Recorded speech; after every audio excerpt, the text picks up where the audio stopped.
They say that weight is the enemy of performance. They haven't driven a Raptor R. That thing will do a burnout on pavement, too. And if you think that thing is brash, you haven't heard a Cadillac Escalade V. This is the loudest car we've ever heard. We haven't heard anything loud since that porcupine stabbing in suburban Detroit. I don't care what you say, there is no way that thing is legal. Shut it off. God.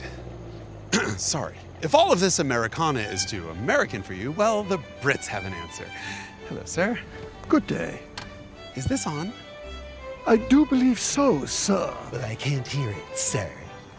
It's the same thing with this thing. British thing.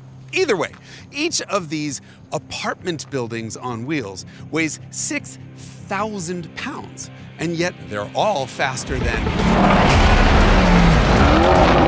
the fastest heavyweights in the world. Or are they?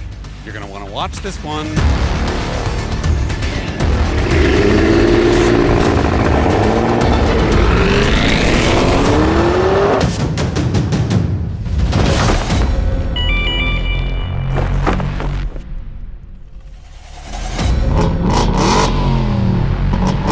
The Ford F-150 Raptor R is the sort of automotive Swiss Army knife that honestly shouldn't be legal, and probably isn't in places like, say, Switzerland, where the Swiss Army knife comes from. But here, it's king of the road. 700 supercharged V8 horsepower, enough suspension travel to run over a supercar, and a 10-speed automatic that bangs off shifts like a gunslinger from the wild, wild west. And multiple gunshots are exactly what the Cadillac Escalade V's exhaust sounds like. Kids these days love their crackle tunes, but Cadillac has out-deafened all of them. This is one of the loudest production cars we've ever heard, and it's glorious. And the engine is a full liter bigger than the Raptor's, 6.2 liters of supercharged pushrod V8 that makes 682 horsepower, with the same 10-speed automatic as the Ford and weighing just one American-sized passenger more. This is going to be one hell of a race. If you expect the Range Rover to have ye oldie-timey 5-liter supercharged V8, you're stuck in the past. It has another ancient V8, BMW's 15-year-old 4.4-liter, now making 523 horsepower. And if you're wondering why on earth a Range Rover has a BMW engine in it years or decades after Land Rover and BMW broke up, so am I. I have no explanation for this, it makes no sense. But it does make a lot of power. Step aside, all of you burbling, peasant-pleasing V8s, because the Rolls-Royce has arrived, with not only the largest engine of the group at 6 3/4 liters, but the most cylinders, 12, and 2 turbochargers shoved up its very dignified derriere. See it, Toots? It weighs exactly 9 pounds more than the Raptor.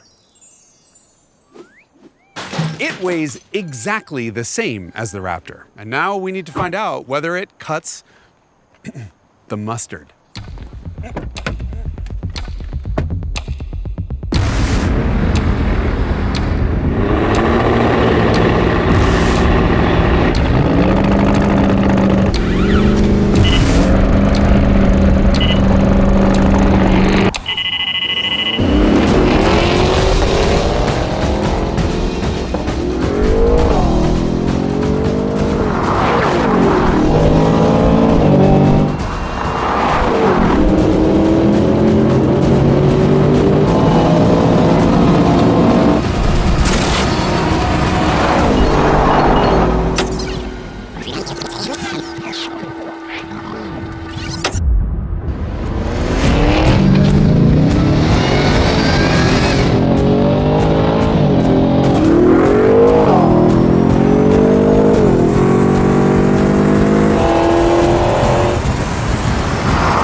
Well, there are only 2 words for that. It's holy and something I'm not allowed to say on YouTube. Okay, the Raptor R allows full brake torque, and then explodes off the line, hitting 60 in 3.5-ish seconds.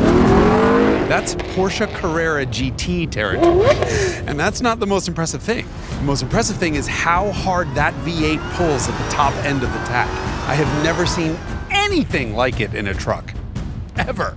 This high-rev urgency puts this thing on a different planet to the other cars. It crossed the line more than 100 feet in front of the Cadillac. Which is even more insane considering that thing has already been sitting at its 112-mile-an-hour speed limiter long before it ever crossed the line. The Raptor R's engine comes from the Mustang Shelby GT500, but the Escalade V's engine sounds like it comes from hell. But it actually comes from the CT5V Blackwing, where it makes precisely half as much noise. The V is about 5.5 truck lengths back, but it nearly matches the Raptor's speed by the time it crosses. That's because the Raptor is pressing up against its limiter, but the Caddy is still pulling hard. Ultimately, though, it's already 7/10 behind by 60 miles an hour, which can't be explained by its extra 215 pounds and 18 horsepower deficit. The culprit? Well, there are three of them. Number one, Cadillac makes far less power at the very top of the tach. Number two, its shifts sound better, but they're slower. And number three, gearing. Once you account for the differences in tire size, Cadillac's gears are about 15% longer than the Raptor R's. Rolls-Royce might not have cut the mustard, but it did damn near keep up with that Escalade V the whole way down the track.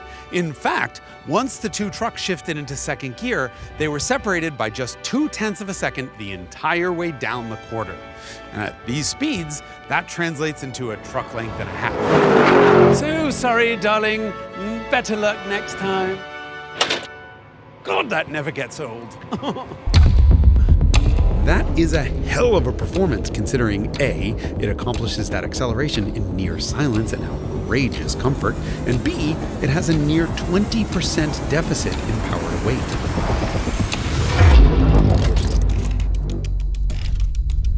And you can blame that overachievement on the enormous twin-turbo V12's perfectly flat torque curve. Or perhaps blame is to lie on the spirit of ecstasy located perfectly betwixt my thighs. The Range Rover is the length of a city bus, but way lighter than most. It's the only car here to weigh in under 6,000 pounds. It hurdles itself to 60 in 4.6 seconds, but winds up 8.5 truck lengths behind the Raptor.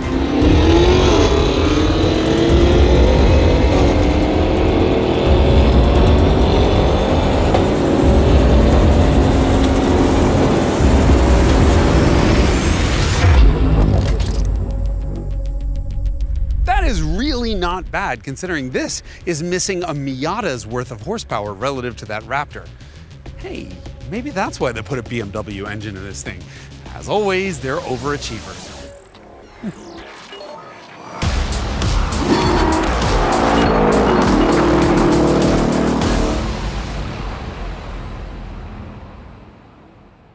4 of the trucks in this episode were supplied by our friends at Falcon Car Rental in Los Angeles. Visit them on the web and use coupon code Haggerty for an up to 35% discount on an exotic car rental. The link is above and in the description below. Thank you, Falcon. We couldn't do this without you. So, the Raptor can leave regular trucks for dead. But what happens when we pit it against heavyweights from performance brands? This is a Mercedes G63 AMG, a shape that's been around since the 1970s. It loves to almost pull its front wheels off the ground on a hard launch, which is only one of the reasons we love it. That is a Lamborghini Urus. It is the most successful vehicle in Lambo history, selling almost as many units in 5 years as Lamborghini did all of its cars combined in the previous 50. Neither can match the Raptor's 700 horsepower, but it needs to be said, the little G-Wagon is 300 pounds less, and that positively tiny little Lamborghini Urus over there weighs 750 pounds less. So what happens now? Find out.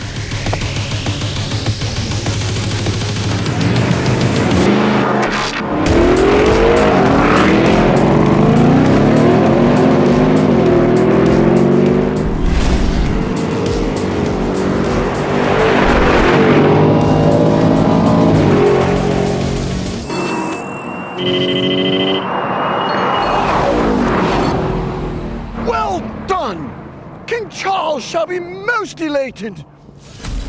The Mercedes front end gets light on the launch, but the longer wheelbase Raptor just leaves the AMG for dead, hitting 60 a third of a second sooner. It continues to pull the whole way, finishing well ahead of the completely lunatic AMG. Meanwhile, neither can come close to the Lamborghini, which uses its summer tire traction, power, and low-ish weight to explode off the line. It doesn't quite unseat our reigning SUV champion, this car's mechanical twin, the Porsche Cayenne Turbo GT, but it's enough for the Lamborghini to finish even ahead of the Raptor.